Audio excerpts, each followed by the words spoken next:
to This Book Belongs to Pam. In today's video, I am going to be talking about all of the books that I've read in April. This is actually my first ever wrap-up video. And I kind of had a dilemma since this is my first wrap-up. I've never really talked about any of the books that I've read since January, which is when I started reading again for fun. And in total, I read 8 books in January to March and then 6 books in April. So I went to Instagram and I asked if I should do like a wrap-up for the entire 14 books, like from January to April, or should I just do the wrap-up for the April books? And honestly, the results are kind of surprising. I thought that people would go more for the shorter video, but 62% or 13 people decided that they wanted the full 14 book wrap up, and 8 people or 38% said that they just wanted the 6 book wrap up. And I thought about this quite a bit, and I thought about all of the books that I've read. And honestly, I don't really have much to say about the books that I've read from January to March. My thoughts on those are actually on Instagram, at least for some of the books. Aside from what I've written on Instagram, I don't really have other thoughts on those books, so it kind of feels pointless to talk about them in this video. So with that said, I'm just gonna do the April books, which are 6 books, but I'm gonna let you know which books I read from January to March. The books I read from January to March are Atomic Habits by James Clear, Untamed by Conan Doyle, The Six of Crows duology by Leigh Bardugo, The Shadow and Bone trilogy by Leigh Bardugo, and finally, King of Scars by Leigh Bardugo. So you see what I mean here? I don't really have much to talk about except that I started from self-help, working on my habits, went to memoirs, and then I got engulfed by Degree Shippers. So that's pretty much my January to March journey in reading. With that said, let's move on to the books that I read in April. I read a total of 6 books, and I'm gonna talk about them in order of when I read them. I have my copy here, so I read my books one at a time, so these are like in proper chronological order. Just a reminder, I'm going to be adding trigger warnings in the description for each of the books. I will also put it somewhere on screen, and I'll add timestamps to the description box so you can skip any book that you need or want to skip. The first book that I read for May is Human Acts by Kang. This book is a historical fiction novel set or is based on the 1980 Gwangju Uprising. If you're not familiar with it, the Gwangju Uprising in the 1980s was a revolution against the oppressive regime of the South Korea dictator at the time. The Gwangju Uprising is particularly, interesting because to this day, people are still not convinced that it actually happened. A lot of people are denying the victims of this uprising, and a lot of people are saying that it was exaggerated. They don't believe the death tolls and everything, the victims. And it feels sort of similar to what happened in the Philippines, where we also had a dictator. And to this day, a lot of people are revising the history and saying that he did great and that he never did all of this human rights abuses and human rights violations. And a lot of them are still denying the people who suffered, who were victimized, who perished during that time period. That's why I felt a bit of connection to that book as I was reading it, and it made it a lot more difficult to read, honestly. The book is told through interconnected chapters, and in each chapter you get the perspective of a specific victim, based on a specific victim of that time period. And it was a very difficult read because you can really feel, or at least you get a good idea of their traumatic experiences and the kind of lives that they lived at the time. It's a harrowing portrait of how the political desires and greed of few people can affect so many people and create so much suffering for humans. It was honestly very difficult to read. I could not read more than 1 chapter at a time because I felt so gutted and I felt so frustrated with every single chapter. I took my time with it. I think I read it for over a week or a week and a half when it's only 100 something pages. The way that the author wrote each specific perspective, I both liked and disliked it. I liked it because the different story techniques that she used really highlighted the experience of that person, of that perspective. I disliked it because it made me feel things more deeply.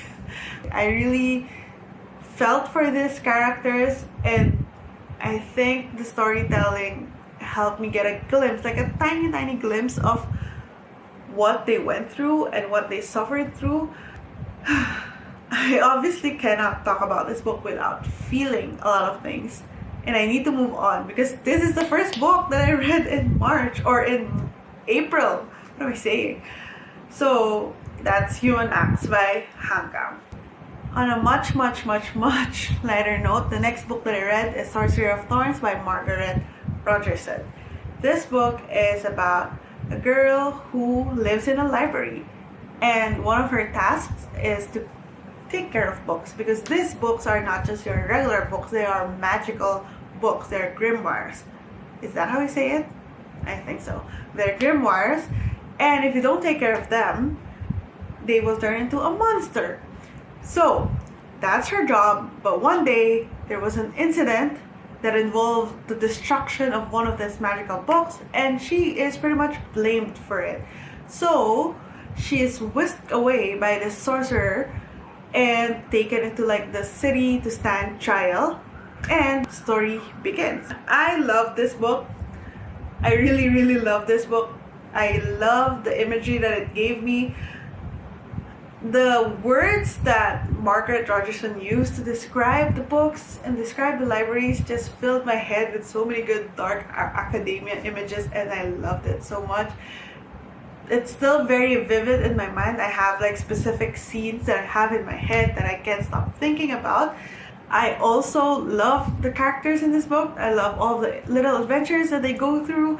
I'm not too fond of the ending or like the final battle scene. I just didn't like how it was super conveniently wrapped up, like things just happened very conveniently at the end.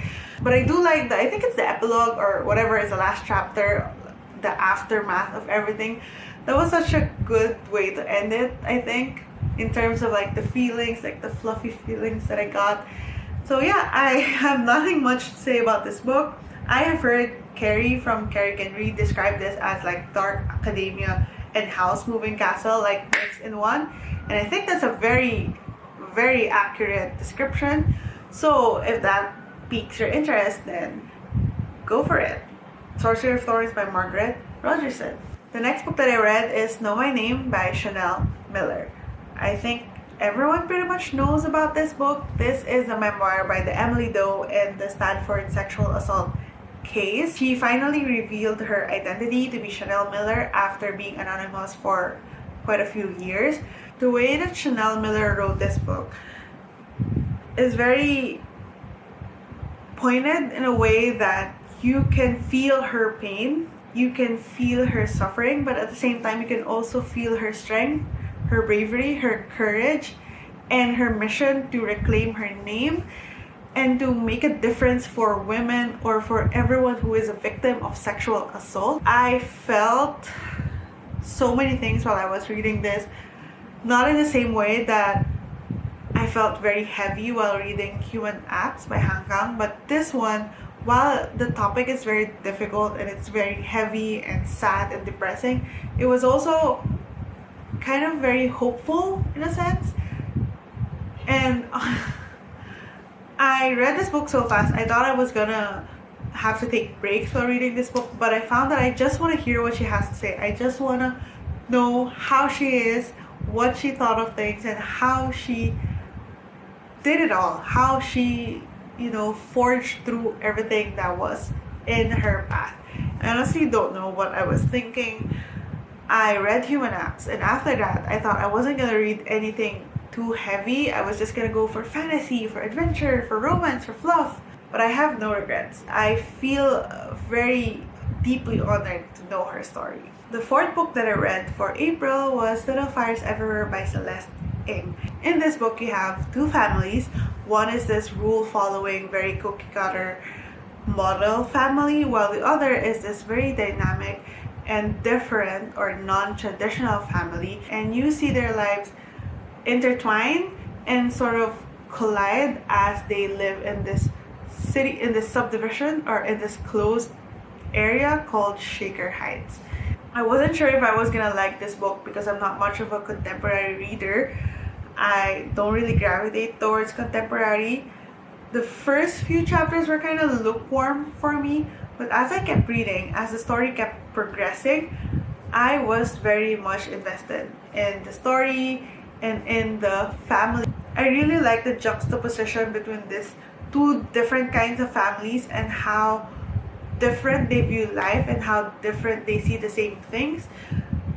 I also think that the book did a really good job at showing how well-intentioned but ignorant or uninformed actions actually do more harm than good, and how it's not enough.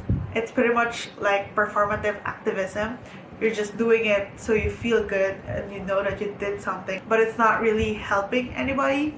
And I think they really did a good job at showing that through different sort of subplots and different dialogues in this book. Another thing that I like about the book is the way that they showed how motherhood can mean very different things for different people, and how there's no one way to become a mother. The one gripe that I have with this book is that the character development wasn't really even. Some characters were more developed than the others, and I think if you're going to do like a family type story, that it's important that you really develop all of the characters so you have like this holistic view of everything. So yeah, that is Little Fires Everywhere by Celeste. The next book that I read was All the Light We Cannot See by Anthony Doerr. This is another historical fiction novel. I'm really hitting it with historical fiction for April. This is about two different people set in World War II and basically their experience of it. One of the characters is a blind girl from Paris, and then the other is a boy from Germany who was conscripted into military. This book is not really about the romance between these two different characters that we have, but rather it talks about their similar experiences despite being on opposite sides of the war, and how it changed and shaped their life. Truth be told, the book was achingly slow. It took me a while to get through it because the first few chapters were just... It took a while for it to get going for me. It was also told in a very convoluted way where you have two different POVs, but you're also jumping back and forth between the past and the present, which was for them 1944.